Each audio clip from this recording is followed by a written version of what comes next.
Good morning, everyone. We're continuing here in the words of the CHOFETZ, and we'll conclude Klal Ches, the 8th chapter today, with these insights. And he's talking about the Lashon HaRa and the gossip that takes place inside of one's home. There is no difference whether you accept hearing Lashon HaRa, whether you heard it from other people, or you heard your mother or your father or other people in the house, brothers, sisters, speaking Lashon HaRa. More than this, we find in the Tanakh Be'Eliyahu, if a person sees his father and his mother, they speak extra things, they speak Lashon HaRa, or the like, I guess nivel peh, machlekes, all different things. Levad shemusa shelo and besides the fact that you have a mitzvah not to accept what they say, you also have an obligation to stop them from speaking Lashon HaRa.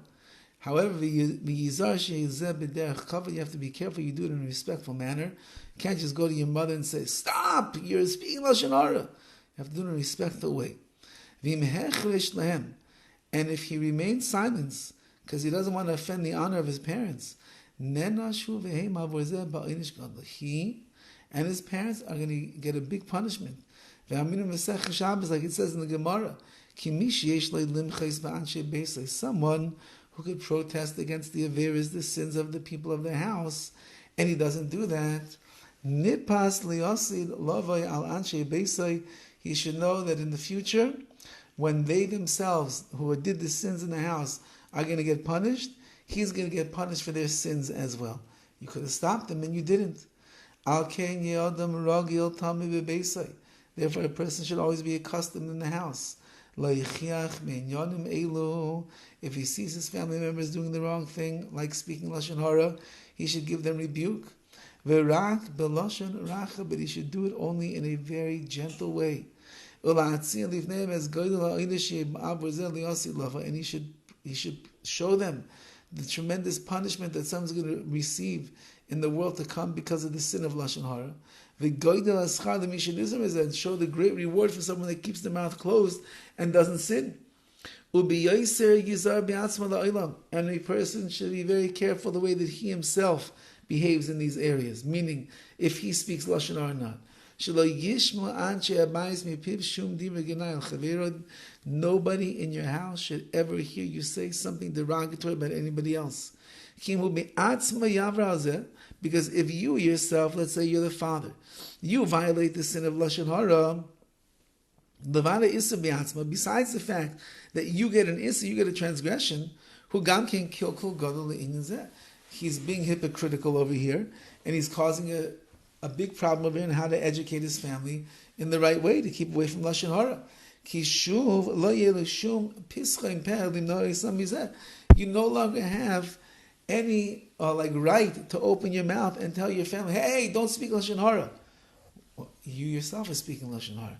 It's not nice to speak about other people. But you yourself sit around at the Shabbos table and speak not nicely about other people. Don't complain about this, but you yourself are complaining about that person who did such a thing. You should know that the way in which people in the house are going to conduct themselves generally goes after the master of the house, the husband, the father. People are watching the example that he sets. And therefore, you should be very careful to avoid speaking Lashon HaRa yourself. It'll be good for you in this world and the world to come, because your family is going to learn from you not to speak Lashon HaRa. So parents have to set the example of not being Lashon HaRa speakers. Otherwise, how are you going to educate your children? And children, if you see that your parents are struggling or other siblings are struggling in the world of Lashon HaRa, so then as long as you can do it in a bekavadik way, in a honorable way to speak to your parents, is it possible, Tati, that the words that you're saying are Lashon HaRa? Mami, is it possible that there's a prohibition of Lashon HaRa when we speak about Aunt Sarah like that? And then you're going to be able to say those in such a nice way that in Yetz Hashem, they're going to listen to you, and the house will become a clean zone from the words of Lashon HaRa. Have a wonderful day.